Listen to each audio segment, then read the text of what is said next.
In this session, we're going to be talking about vocal style and specifically talking about diction and how we need to approach diction as singers performing in a modern style.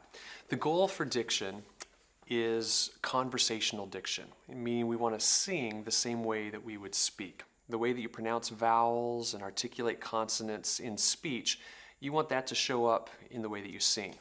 There's two groups of singers that I work with, and each have different challenges when it comes to this conversational approach to diction.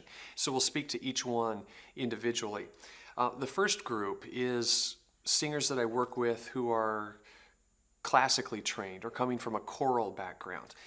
The way they approach diction is by modifying vowels. And so classical technique, choral styles, teaches us to create as much space as possible for the vowels. So we think of vowels vertically and we open things up.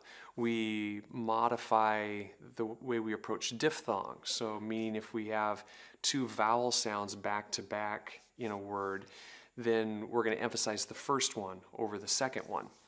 And just in general, we're going to create as much space as possible for those vowels.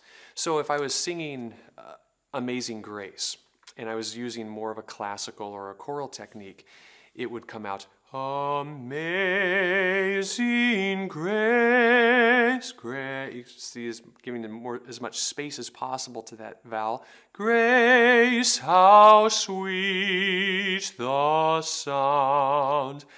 Now, just by changing the diction and making it more conversational, meaning more like I speak. See, I don't say amazing grace, but that's the way I sing it in a more classical or choral style.